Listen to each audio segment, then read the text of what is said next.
প্রিয় বন্ধুগণ, আসসালামু আলাইকুম। আপনাদের জানাচ্ছি যে আজকে একটি অত্যন্ত দুঃখজনক এবং মর্মান্তিক ঘটনা।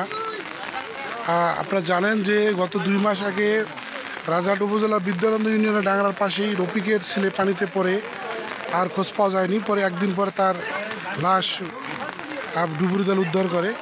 তো ওই ঘটনার পর থেকে আজকেও একটি ঘটনা ঘটলো 2 মাস না যেতেই। আপনারা জানেন যে যে ব্যক্তিটি আজকে নদীতে মাছ ধরতে গিয়ে নিখোঁজ হয়ে গেছেন, এখনও তাকে উদ্ধার করা যায়নি। তার নাম হচ্ছে আব্দুর রহিম ওরফে ভাকিরা। যে লোকটি পুরো উপজেলা জুড়ে নারকেল গাছ ছিলানোর কাজ করেন।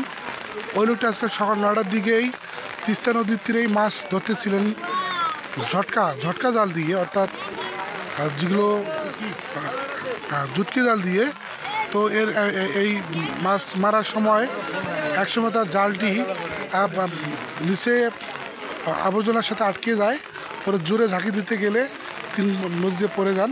সঙ্গে সঙ্গে দুজন তাকে উদ্ধার করার চেষ্টা করে ব্যর্থ হন, তাকে আর পাওয়া যায়নি। অনেক খোঁজাখুঁজি করার পরে তাকে জীবিত এবং মৃত কোনোভাবে তাকে উদ্ধার করা যায়নি। ইতিমধ্যে রাজারহাট ফায়ার সার্ভিসের একটি টিম এখানে ঘটনাস্থলে উপস্থিত হয়েছেন, কিন্তু তারা পুরোপুরি ব্যর্থ। কারণ পানির স্রোত এমনভাবে যাচ্ছে যে তাদের এখানে করণীয় কিছু নেই। তারা এই মুহূর্তে রংপুর ডুবুরি দলের জন্য অপেক্ষা করছেন। তো প্রিয় বন্ধুগণ, প্রতিনিয়ত এই রাক্ষসী তিস্তায় একের পর এক ঘটনা ঘটেই যাচ্ছে। জানি না মহান রব্বুল আলামিন আমাদের ভাগ্যে কী রেখেছেন। তো আপনারা দোয়া করবেন যাতে ওই ভাগ্যে চাচাকে দ্রুত খুঁজে পাওয়া যায়। যেভাবে হোক, লাশ বা জীবিত মৃত্যু যেভাবে হোক, যেন তাকে যেন খুঁজে পাওয়া যায়। সকলে দোয়া করবেন। ধন্যবাদ।